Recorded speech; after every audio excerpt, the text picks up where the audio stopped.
বাংলাদেশের একটা ডিস্ট্রিক্ট আছে, ডিস্ট্রিক্টটার নাম কলাপাড়া। পটুয়াখালীর কলাপাড়ায় স্থানীয় এক ঠিকাদারের ব্যবসা প্রতিষ্ঠান ও কার্যালয় বিএনপি নেতাকর্মীরা হামলা চালিয়েছেন। এ সময় সেখানে ভাঙচুর এবং ঠিকাদারের বাড়ি গাড়িতে আগুন জ্বালিয়ে তাকে পুড়ে মারার চেষ্টা করা হয়। হামলাকারীরা রামদার কোপে 10-12 জনকে আহত করে।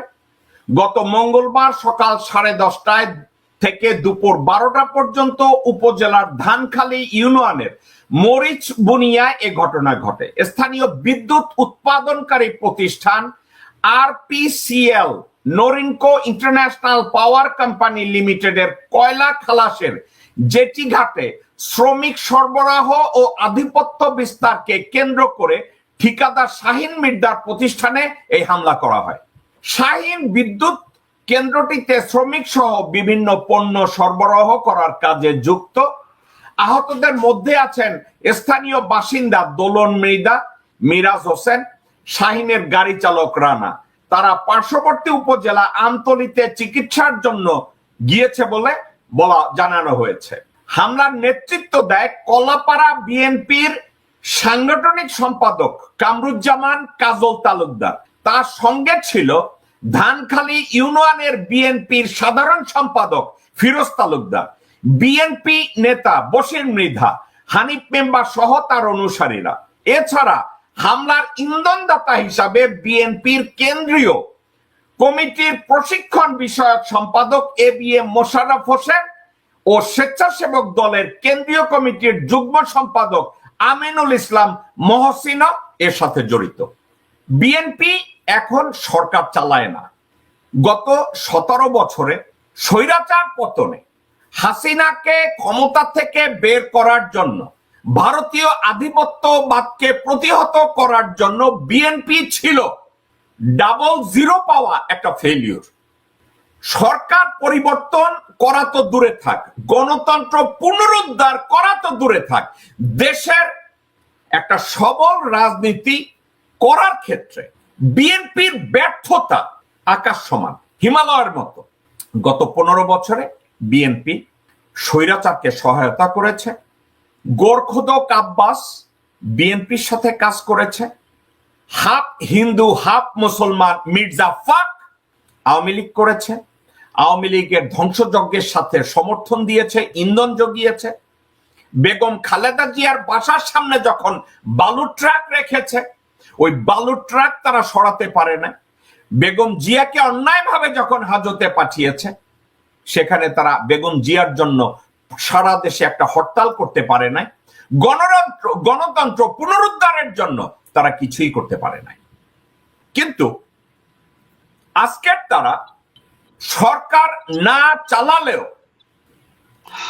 বিএনপির সন্ত্রাসীরা, বিএনপির চাঁদাবাজরা মানুষজনের ব্যবসা প্রতিষ্ঠানে, গাড়িতে তাদের জানমালের নিরাপত্তা বিঘ্নিত করে তারা এ ধরনের সন্ত্রাসী কার্যকলাপ কন্টিনিউয়াসলি চালিয়ে যাচ্ছে। কলাপাড়া হলো পটুয়াখালী জেলার সর্বশেষ একটা উপজেলার নাম কলাপাড়া।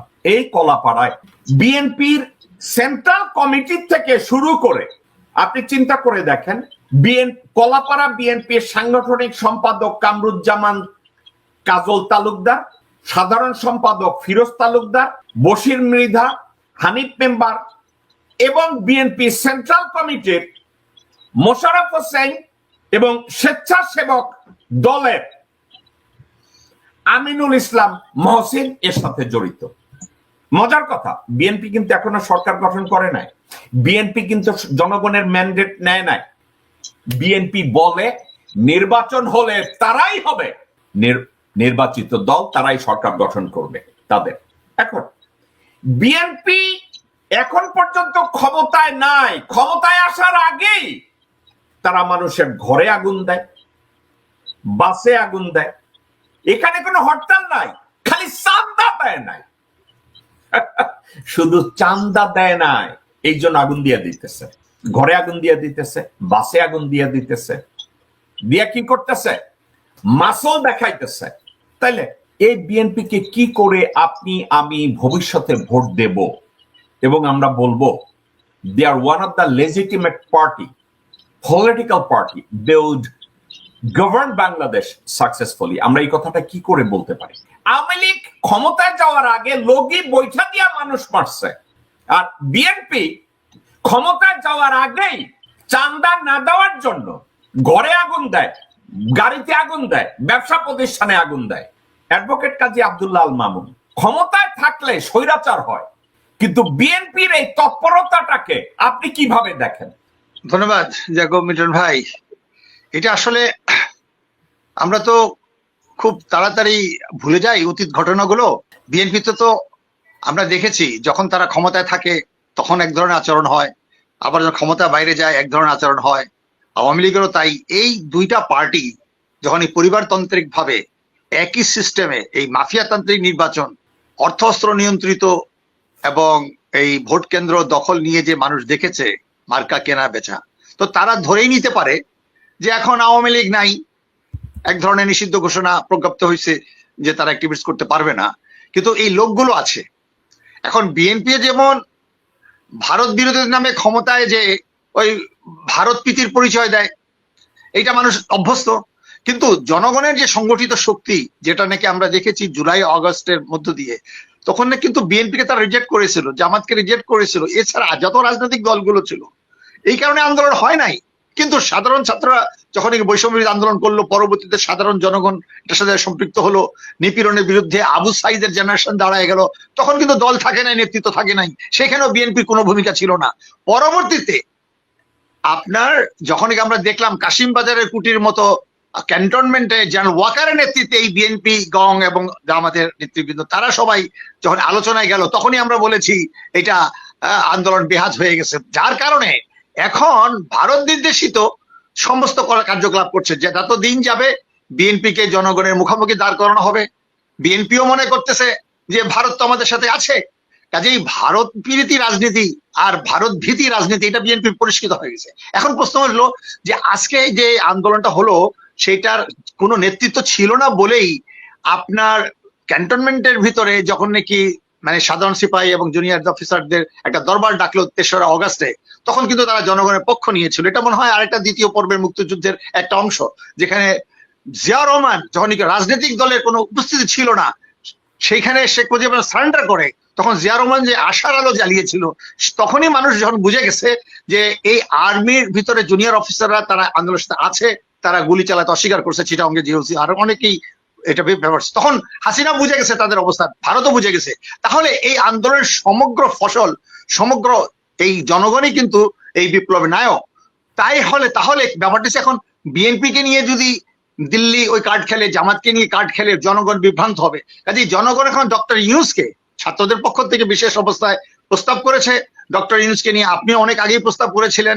1/11 সময় অনেকেই জানে যে উনাকে মানে 2 দিন অপেক্ষা করেছিল মহিনরা, উনি হয় নাই।